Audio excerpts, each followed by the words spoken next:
you have got this puzzle, right? Yeah. So the puzzle goes this way. In the Analects, Analects is a classical work in Confucianism. It is a book compiled by Confucius students or the students of Confucius students. That is Confucius grand students. And this is a book of recordings of the discussion between Confucius and his students. Okay, so the Analects records a conversation between the governor of She and Confucius. The governor told Confucius, clearly with some pride, in our village, there is an upright person.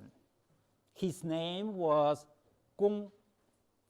He bears witness against his father stealing a sheep. Confucius responded, in my village, an upright person is different.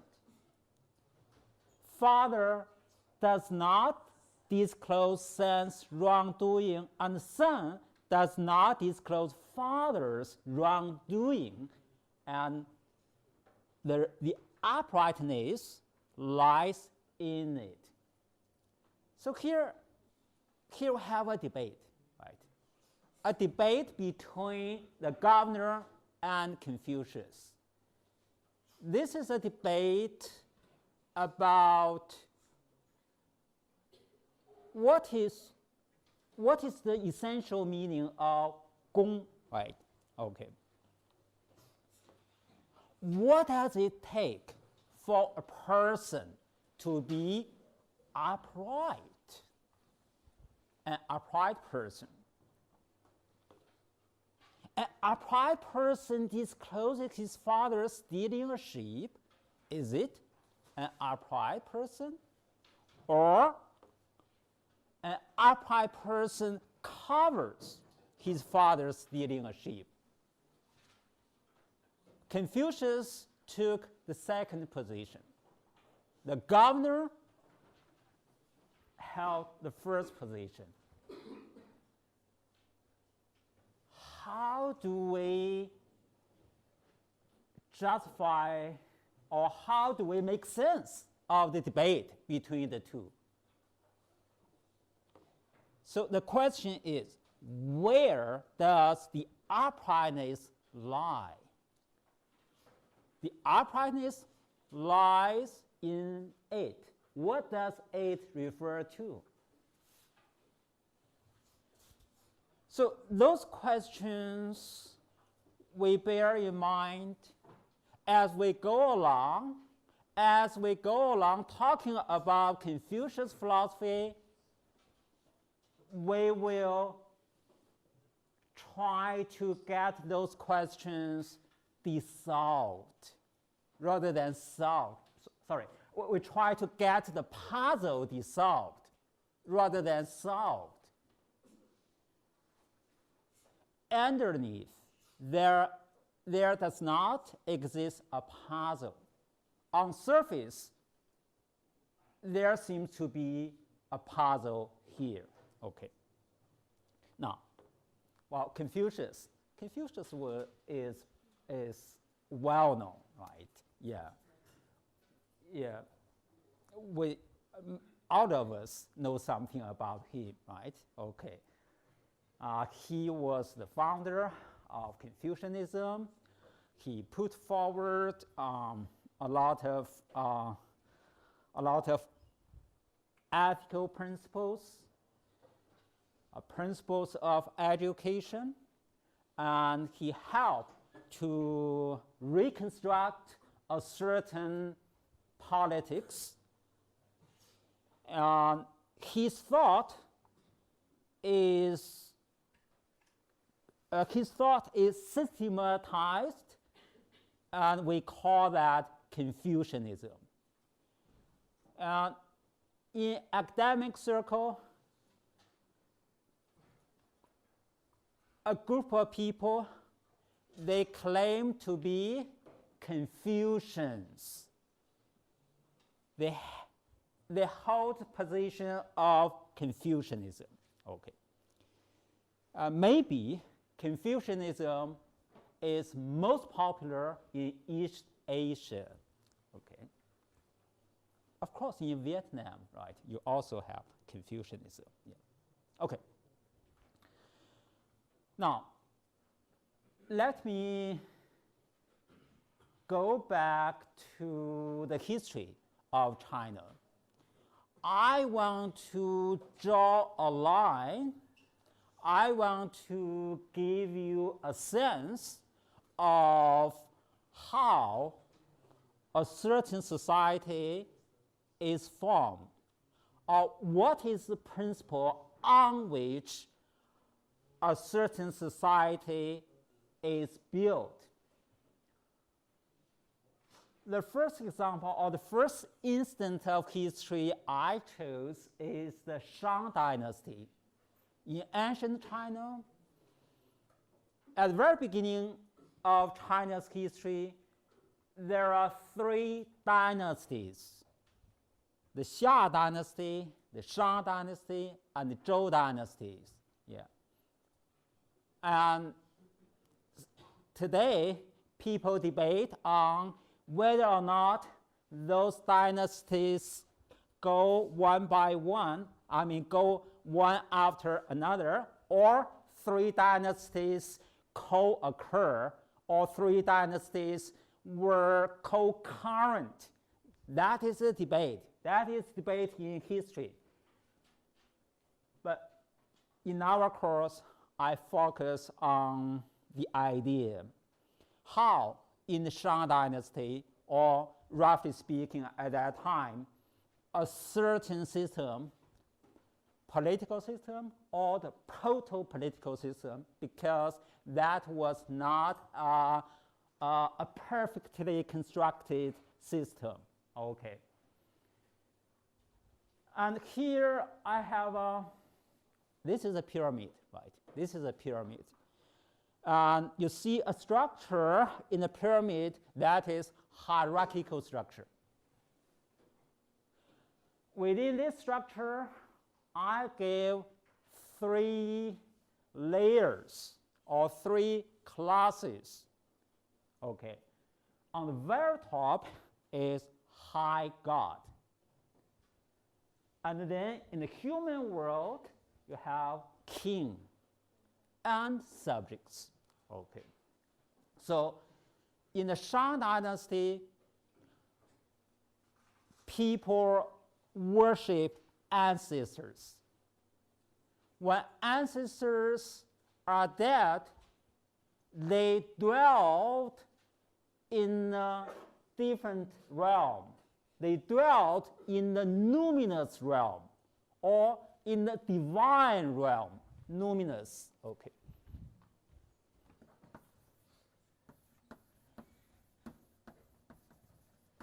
In numinous realm, or in the divine realm.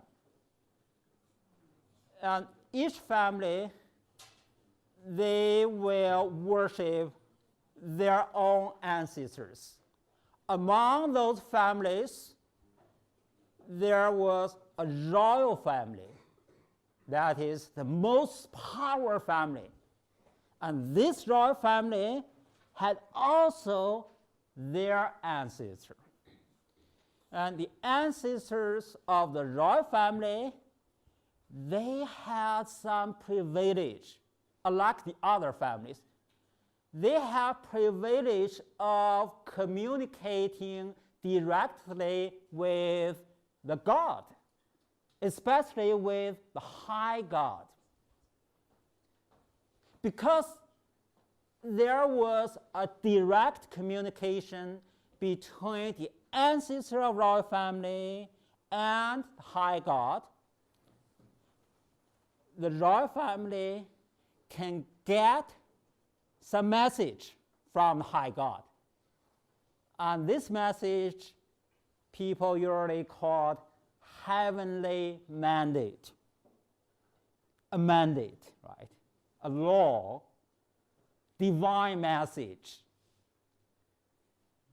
with heavenly mandate conveyed to the royal families. The head of the royal family, that is the father, right, they will hold legitimate rule in that place. And the head of the royal family can have a legitimate role of ruling that place. And people called him king, well, the king. So here, in the human world, the king got legitimate rulership from the high God. The king has a special way of communicating with the high God. Okay. So that is the legitimacy of politics in the Shang dynasty. And in this structure, what we see is that the relation between high God and the king, this is a physical relation. In that physical relation, there is a part of biological relation, right? The king and his ancestor, this is a blood tie. And the ancestor of the royal family, they dwell in the realm, in the numinous realm, and they can communicate straightforwardly with high God. So this is the rough picture of politics in the Shang dynasty. Okay. So what you see here, the relation is a physical relation, biological relation. Okay. Contrast this picture, this structure, with the structure in the Zhou dynasty. This I would call ritual system, because in the Zhou dynasty, the politics was designed by a person, that is the Duke of Zhou. So it was the Duke of Zhou who designed a new form of politics. And this form of politics was based on ritual principle. I would like to call that ritual system. In the Shang dynasty, what you see here, high God, but in the Zhou dynasty, they use a different name, heaven, Tian. And here, they do not compare with the heaven, compare with Tian, and they call the king son of heaven. On the surface, you see that the relation between heaven and the son of heaven, the father-son relation. It seems that this is a biological relation. It's even more substantially biological than the relation we saw in the Shang dynasty. In fact, it is not the case. In this structure, this structure is built on a different principle, on a ritual principle, rather than on biological principle, rather than on the physical principle. Why? According to the Duke of Zhou, first, we have a structure. This is a normative structure.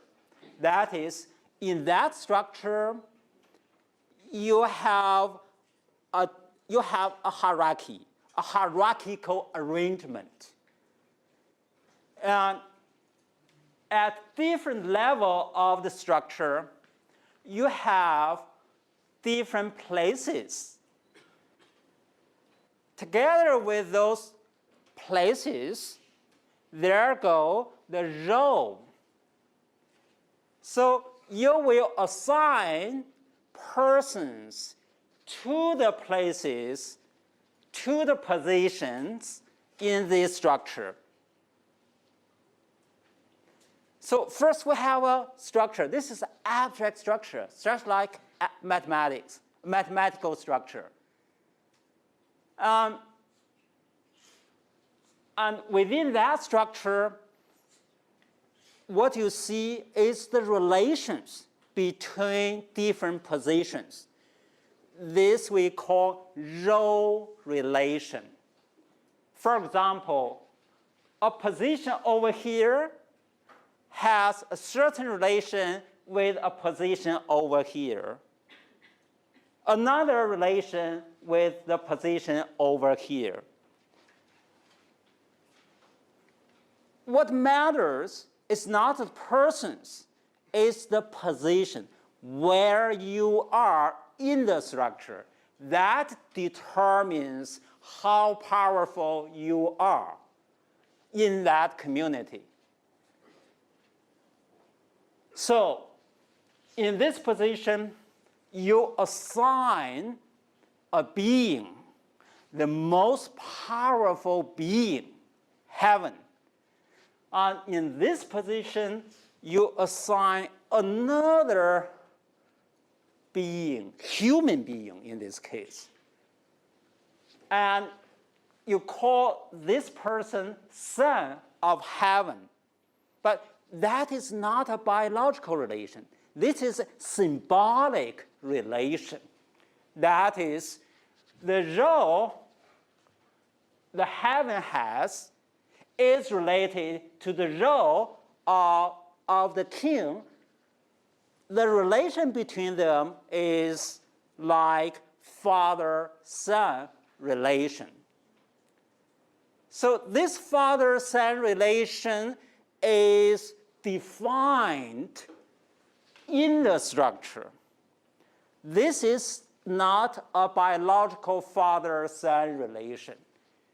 Why they call that father-son relation, I guess maybe it is easy to understand. It is more accessible to the people, especially ordinary people. Okay. So the design of politics by the Duke of Zhou, this is a metaphysical design. That is, you construct a structure and you define a certain relations, and then you assign the persons to that structure. So the whole structure has little to do with persons. This is abstract, formal structure that is used to characterize politics, political relations, the power relations in politics, right? So that is political design. Okay. So let's compare these two structures. In this structure, the placeholders, the persons is important. The being, right? The high God, the king, other people, they are important. And they form a certain substantial relation, biological relation or something close to biological relation, right? Okay. So they have a certain worship, ancestor worship, and their worship, the object of their worship is the spirits or high God. And in this structure,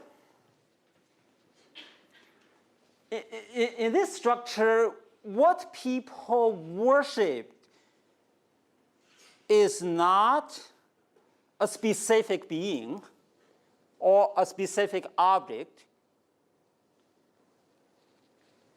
Rather, what they worship is the structure. They are constructed to behave or to live in this way. Okay, so this is a formal structure. The Shang dynasty, that is not a formal structure. That is a physical structure. Or you can, let's make an analogy. The Shang dynasty, what you have is a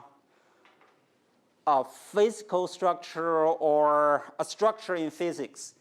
And what you see here in the Zhou dynasty, that is a mathematical structure, a formal structure. You see the point here? Okay, the contrast, yeah. At any point in my lecture, when you have a question, just interrupt me, and yeah, we try to get things done, get the problem solved, get the puzzle solved, right? Yeah. Okay. So that is background. That is what was going on before Confucius came into the stage. Now, let's look at Confucius. Confucius' philosophy. Please, yeah. I don't understand why they have changed the system from the king actually is the son of heaven. Okay. Why they changed the system? So your question is that in Shang dynasty or in the Zhou dynasty? Yes. Why they change the system? Because the king, in fact, is the son of heaven. The king is powerful, and your question is, what do you think? I mean, what changes is there? Why they change the system? Okay, this is a good question. At the end of Shang dynasty, when the king of Shang, he was cruel. He was not qualified as a king, and then the people, they rebelled, especially the people led by a tribe, that is led by another group, that is another tribe. And they organized people and overthrew the king of Shang, and a new politics was constructed. And the new king or the new leader, they had to justify their way of overthrowing the king of Shang, and then they changed a new design of politics because they want to justify their way of rebelling. But that is the real politics.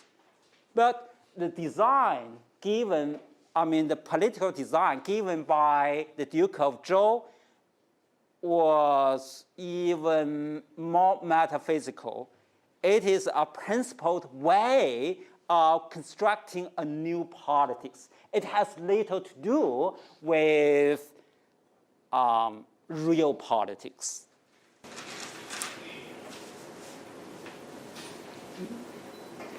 I have a question for you.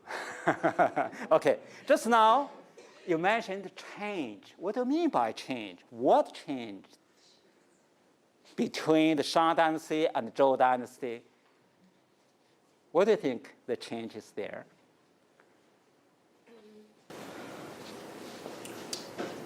It's hard to describe because I think the Shang dynasty is more, it's more cruel to the people. Mm-hmm.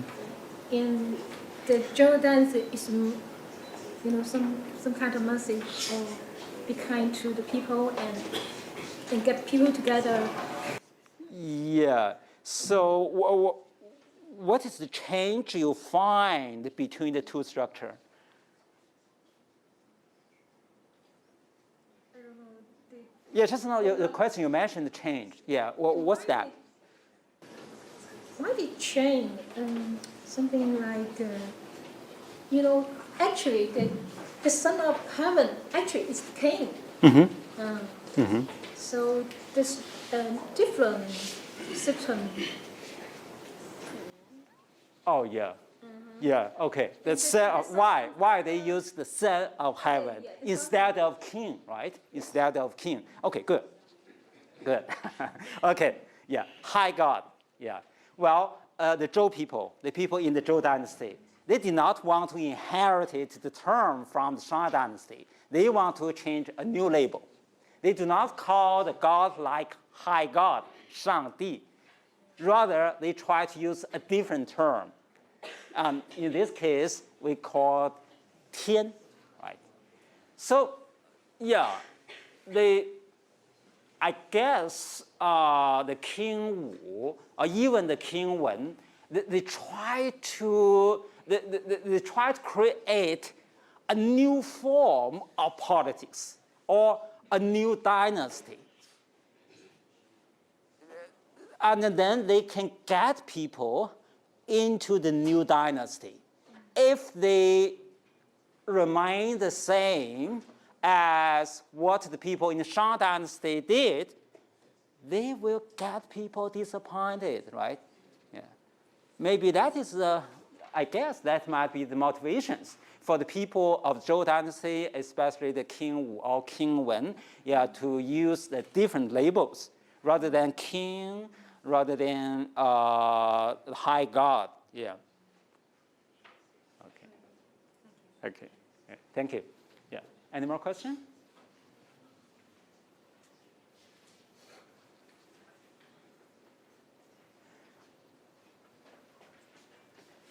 Okay. Later on, I will also emphasize the same thing. I mean, the contrast between the Shang dynasty and the Zhou dynasty. Okay. Yeah. Okay, now, Confucius. So we will talk about Confucius' philosophy of Li. Well, in ordinary sense, in our life, even today, we think Li could be used to refer to the prescriptions of human behavior, right? What to do, what not to do, what is appropriate, right? What's inappropriate, okay? It involves rite, ceremony, manners, table manners, general department, yeah. They bind human beings and the spirits together. Well, Li does not only bind human beings, it also binds the being in the numinous world, the dead people, the ancient, remote ancestors, and even God, even the high God. So the high God is also bound in the structure. God is not beyond the structure. God is within the structure. Okay. They bind, yeah, okay. Together in networks of interacting roles within the family, within the human society, with the numinous realm beyond. Okay. So everywhere, Li works or functions to bind the behavior of all the beings. Well, the Chinese character, this is Chinese character. So from this character, you see this part, it has something to do with religious practice, right? Maybe it is used to refer to religious ritual. So that is the proper ritual to ancestors. That is the most substantial part of rituals. Okay.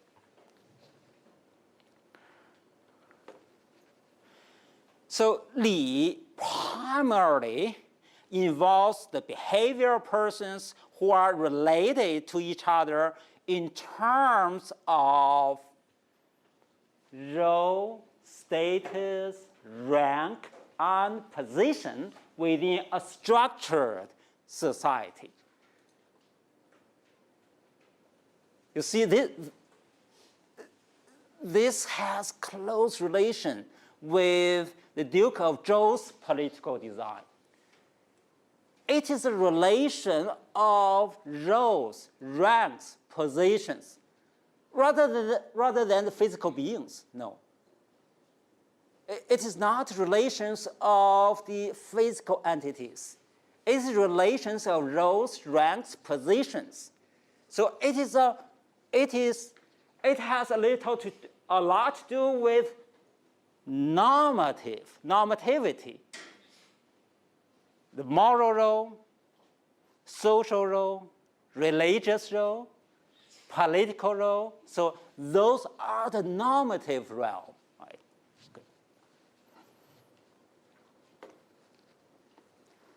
Within the family, it involves proper behavior. For example, the behavior of father to son, husband to wife, elder brother to younger brother, and vice versa. It stipulates a pattern, family patterns, a protocol on which family members interact with each other.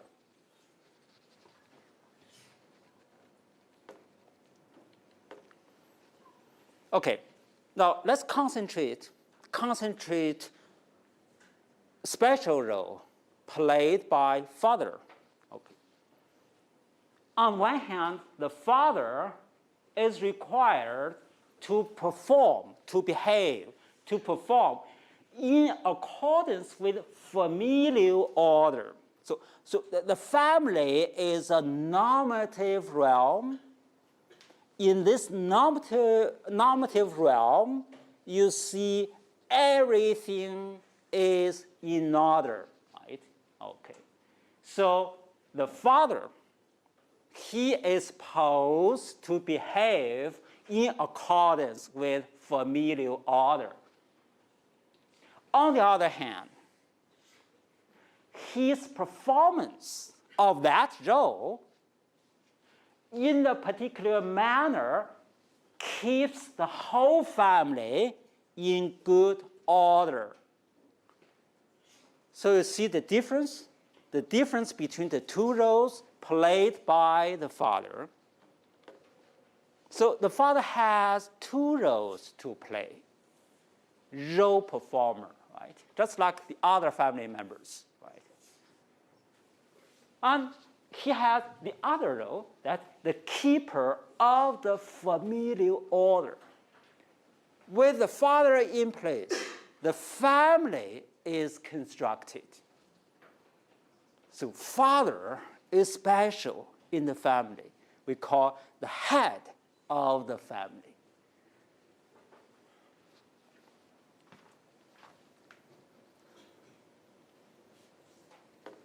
Okay.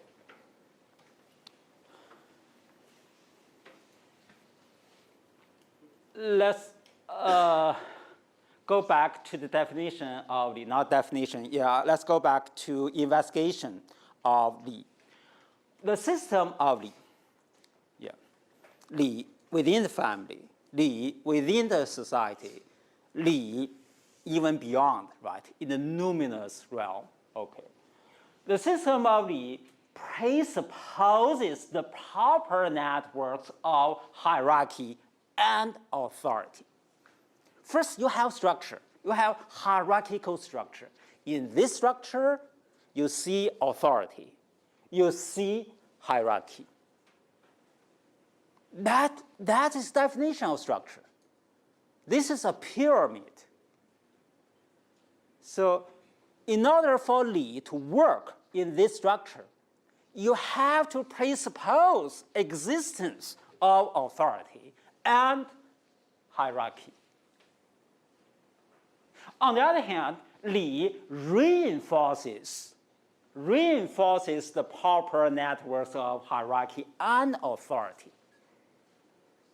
When Li works, hierarchy and authority will be strengthened.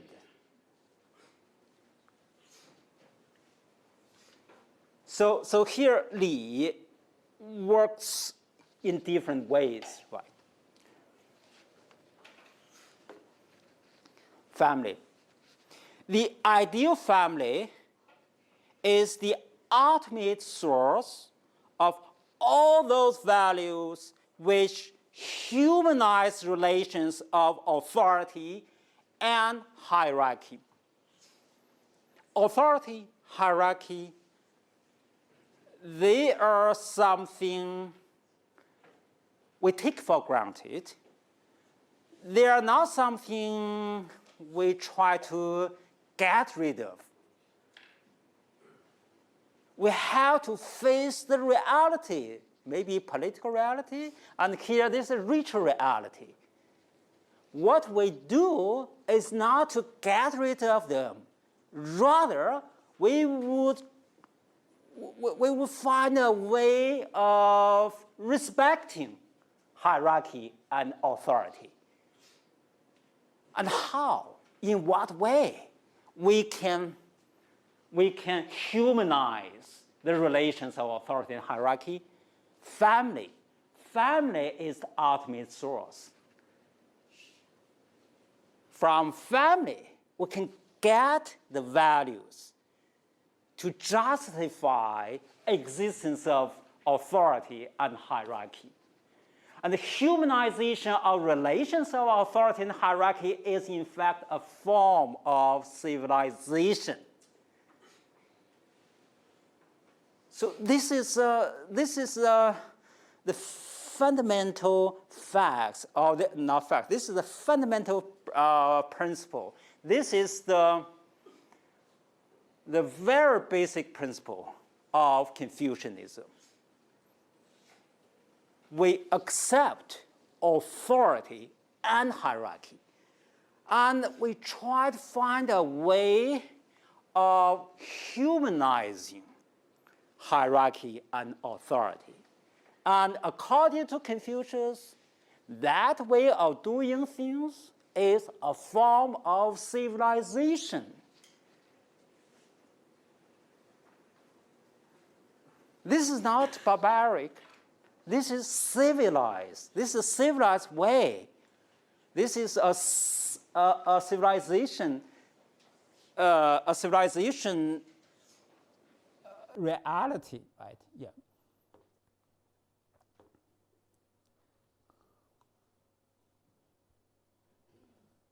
Okay.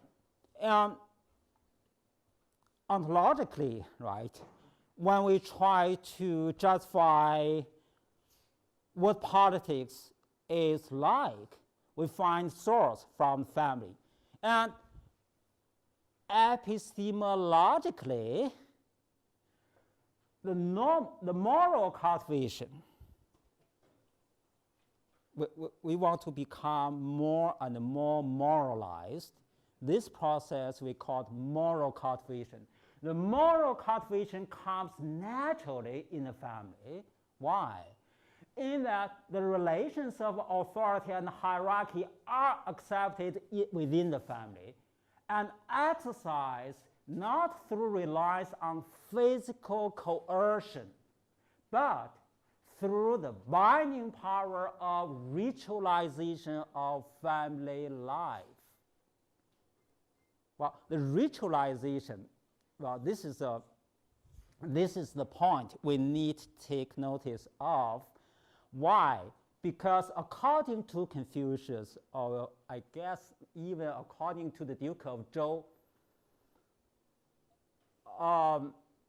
a son is supposed to respect the father, not because the father gives birth to the son. But rather because that is a relation defined according to a certain ritual principle. It is the ritual structure that works to define a certain relation. In this case, father-son relation. Remember, the heaven, the son of heaven, this is not a biological relation. The son does not give birth to the son of heaven. It is a relation defined on ritual principle. In the same case, within the family, the ritualization of family life is acquisition of ritual life within the family. As a result, you will become a son in the family. He will become a father in the family. You have to do something to acquire a certain relation. When we are born, according to Confucius, when we are born as a biological being. We're not social beings. So we have to grow up. We have to get educated. We have to get ritualized within the family until we grow into a ritual being, moral being. By ritual being or moral being, I mean to be a father, to be a son. So this is not a biological role. This is a ritual role. And you have to do something in order to acquire that role. Okay? But you're not coerced to behave in a certain way. You are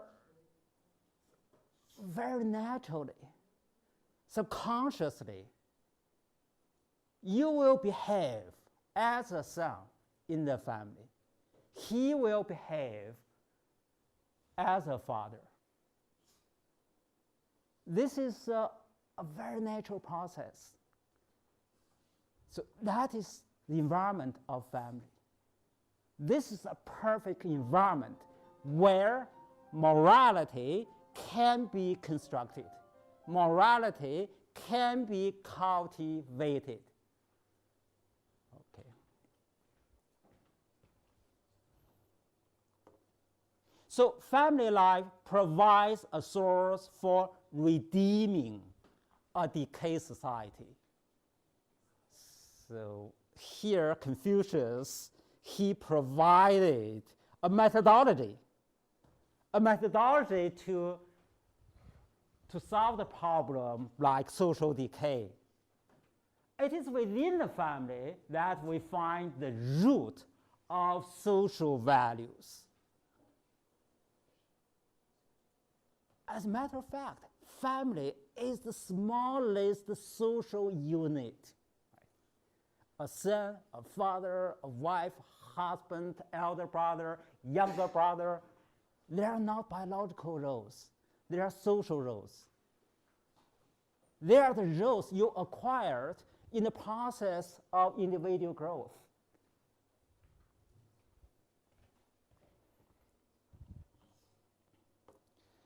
So politics. Politics is to be constructed in a spirit that maintains the harmony of an ideal family life, harmonious life with authority and hierarchy. Harmony, authority, hierarchy coexist within the family. No conflict. Okay, shall we take a break or? Okay, let's take a break. Okay, now let's go on. Yeah.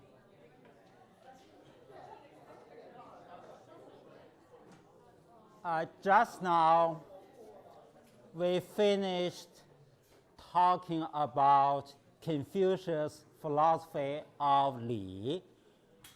Let me try to summarize the major points of Li. So, Li is a system.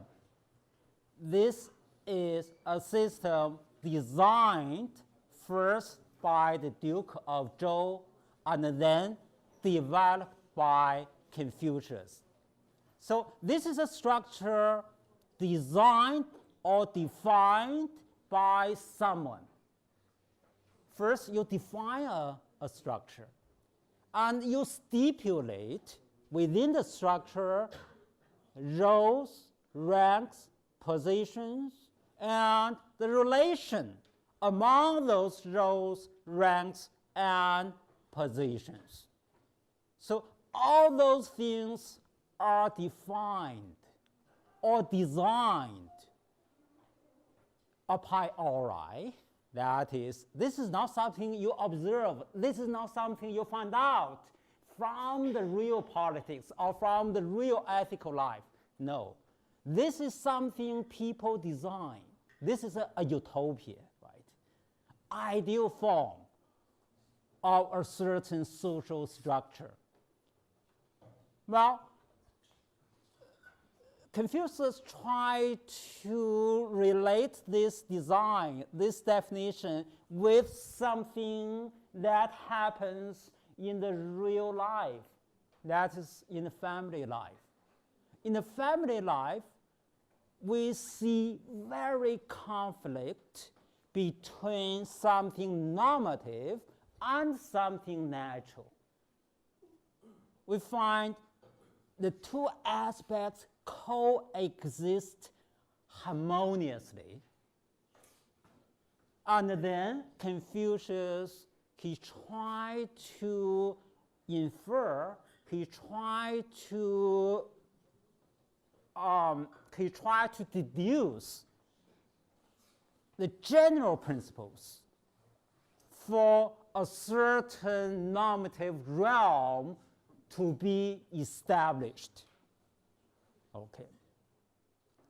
So in order for a person to be a ritual being, that is, to be cultivated in the family environment, you have to have a first personal experience.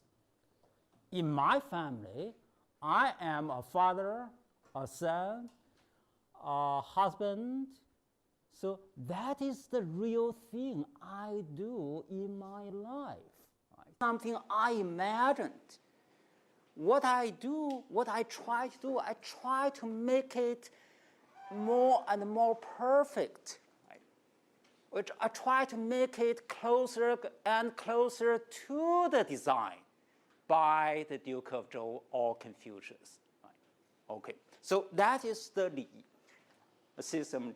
And then the other important aspect of Confucianism is Ren. Okay. The Chinese character is this. That is Ren. You see the two parts of this character. On the left, it is person, man, human. The right part, two, right? Two. That is Ren, right? That's Ren. It seems that two persons, two men, they form a certain human realm. And a scholar, Peter Budberg, he suggested we translate Ren as co-humanity. That is social being, right? Co-humanity, social being. Who I am a father, a son, a husband, a teacher. So I am totality of all those roles. And those are social roles. or normative roles, right? Okay. So this is the essential property of human being.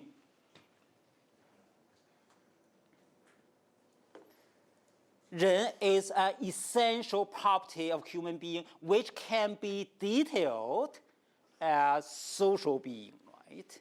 In the social context, you have certain roles to play. And that role defines who you are in that context. A ritual being, a moral being, a political being, a religious being, yeah, a legal being, yeah, and so on and so forth. Okay. So in the book, Analects, when Confucius student Yan Hui asked, what is Ren? Confucius replied, curb your ego, control your ego, and submit to Li. What does that mean? What did Confucius imply? Curb your ego and submit to Li are the two dimensions of the same process of moralization. You might call that ritualization, right? Humanization. Two dimensions of the same process. On the one hand, the correct performance of Li presupposes a sustained inner effort. You want, right, inner effort to overcome those evil impulses which prevent performance of Li. You have inner power, you have impulse to be good, right? On the other hand, through the established channels of Li works as channels. One's inner self-mastery, self-control, self-mastery make itself manifest to society and lead within to the higher moral excellence of Ren. In the specific context, in the social context, you are a perfect being as a CEO or a teacher. In the family context, you try to be perfect as a father, right? So it is ritual. The Li makes that possible because you follow the rituals. As a result, you will develop yourselves into a certain form of being. In general, we say ritual being. Okay. Now, Li and Ren, they are closely intertwined, right? So let's see how they interconnected with each other. Okay. Ren grows out of ritualization. In the family, you cultivate your role as a son, your role as a husband, your role as a father. So this is something you get from the ritualization. So this is something you acquired. You are not born as a son or a father in the normative realm, and works to start a specific ritual act. As a father, you will behave as a father, right? If you take yourself as a son, you will behave as a son. And the behavior, the specific act, is a ritual act. Okay? So you see, Ren grows out of the process of ritualization and enables an individual to behave ritually. So the ritual act brings about a normative fact. For example, handshake. Before handshake, two persons, they were strangers. After handshaking, they become friends. What does the act of handshaking bring about?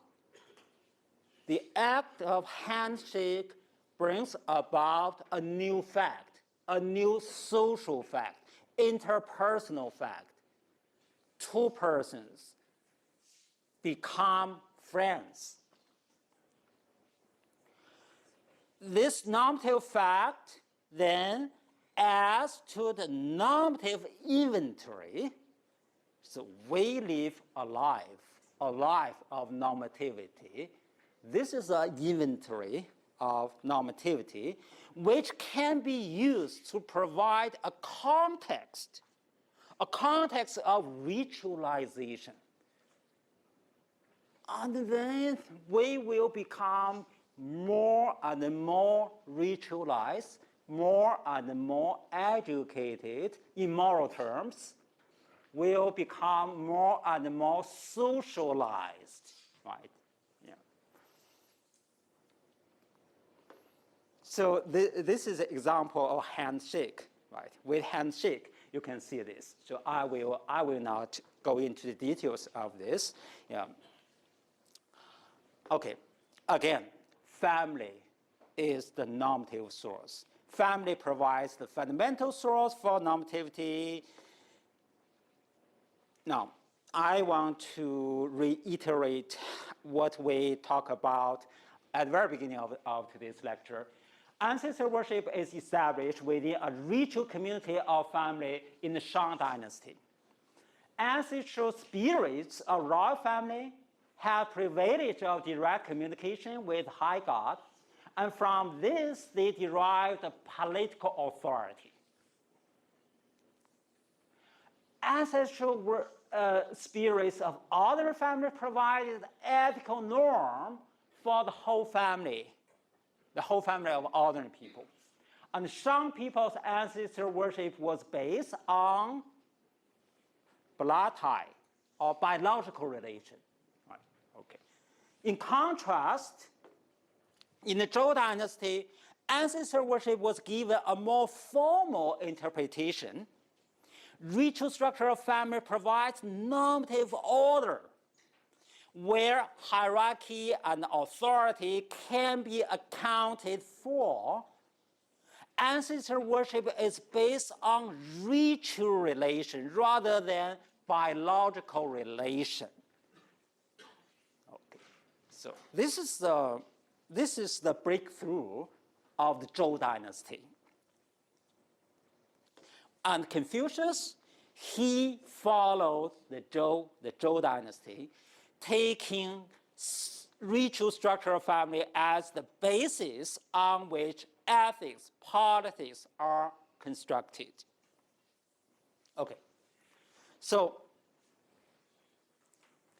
just now I outlined the two aspects of Confucianism, the system of Li, and how Li works to enable moral education, moral cultivation, enable the ritualization. And what might be something we see after the ritualization? So that is Li and Ren. Okay. So with that in mind as background, let's investigate this story, the debate between the governor and Confucius. So what do you think? Are you with the governor or with Confucius? Let's go together. Okay, so it is the father-son relation this is a relation acquired by people in the family context, father-son relation. Right? This is a formal relation, a ritual relation. It is the father-son relation that defines who they are. Who they are is defined by this relation. First, you have this relation, and then you get to know who they are. You see? You see the logical sequence? Relation is first, and then your existence. Okay. And which constitutes the fundamental form of their existence. So this is the principle, right? This is the Confucian principle.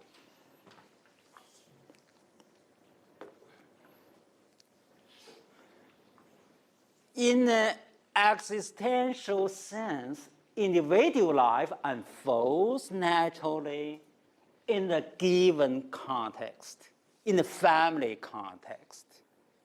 In the family context, you will behave as you do or as you are required to do.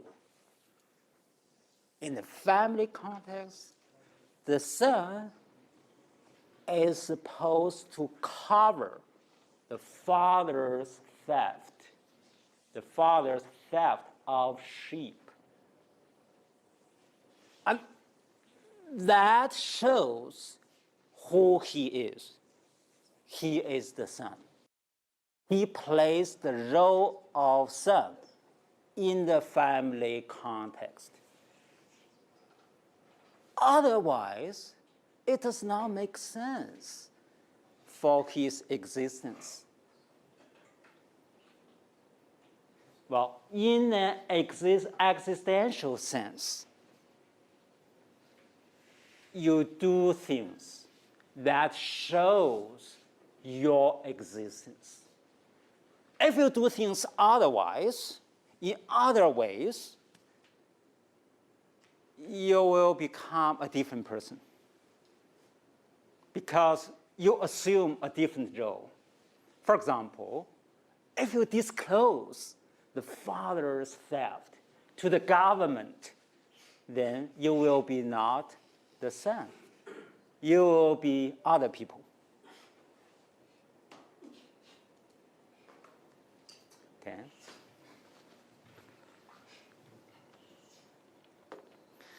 And this is a life. I mean, individual life unfolds naturally in a very specific context, and this life is not natural life, not physical life. We're different from other animals. We're different from other parts of the world. We live a life of normativity. So this is a life of, for example, moral life, a life of morality, ethical life, a certain ethical relation among people, social life, political life, religious life. And that is a life of normativity constitutes the essential existence of human being. Right? We are not purely biological beings. We are something more than that. We are moral being, ethical being, social being, religious being, human being, right? Yeah. So in this context, the son has no choice but to act as he does to cover the father's theft. He will cover his father's theft. And this is something he ought to do. This is something that is required by the rituals within the family context. He lives up to what is required in his ethical life.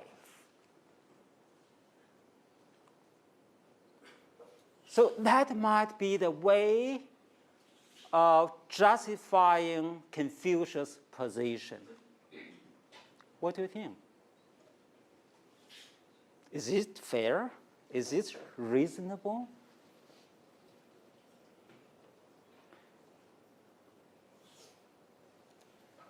Any gap?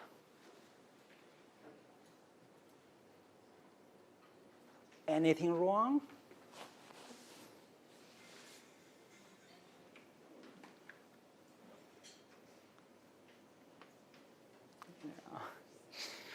Okay. Well, why puzzle? Why people takes this story to be a puzzle, a Confucian puzzle? Because today we take the sense behavior as something unjust, right? We have a notion of justice. Justice means we are equal before the law. That is today's notion of justice. Okay. So we will ask, is his act an act of justice? If that is an act of justice, he was upright. Well, justice is used to characterize what a normative life is like. Family life, social life, religious life, political life. That is very complicated realm. And we want to use a label like justice to characterize what essentially going on in that realm. That is justice. This is a broad sense of justice, right? Maybe we do not like to accept that conception of justice.